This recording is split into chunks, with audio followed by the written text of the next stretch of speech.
Good morning all of you. आज हम detail में डिस्कस करने वाले हैं about the black money act. आप कब ब्लैक मनी एक्ट में कवर हो सकते हैं, आपकी टैक्स लाइबिलिटी क्या रहेगी, पेनाल्टी कितनी इंपोज होगी, कौन कौन सी इनकम कवर होगी ब्लैक मनी एक्ट में। तो चलिए डिटेल में जानते हैं ब्लैक मनी एक्ट में क्या क्या इंक्लूड होगा।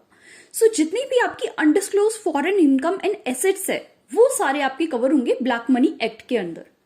अब आपको जानना होगा कि अनडिस्क्लोज्ड इनकम और एसेट्स क्या होते हैं। अनडिस्क्लोज्ड इनकम वो इनकम होती है जो आपकी इनकम है, सोर्स जिसका लोकेटेड आउटसाइड इंडिया में है और जिसके लिए आपने रिटर्न में डिस्क्लोजर नहीं दिया है कि वो इनकम आपके पास है, आप अर्न कर रहे हैं वो इनकम।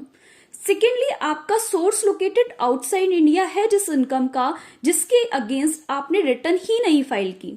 थर्ड नंबर है वो एसेट्स जो आउटसाइड इंडिया में लोकेटेड है जिसको आपने डिस्क्लोज नहीं किया है। तीन चीजें आपकी कवर होंगी अनडिस्क्लोज्ड इनकम एंड एसेट्स में। अब टैक्स लायबिलिटी क्या होगी अगर आप ब्लैक मनी एक्ट के अंदर आते हैं। तो ब्लैक मनी एक्ट में अगर आप अनडिस्क्लोज इनकम, अनडिस्क्लोज आपका एसेट्स है तो आपकी 30% की टैक्स लायबिलिटी अराइज होगी। अगर हम पेनाल्टी की बात करते हैं तो 3 टाइम्स ऑफ टैक्स कंप्यूटेड आपकी पेनाल्टी रहने वाली है।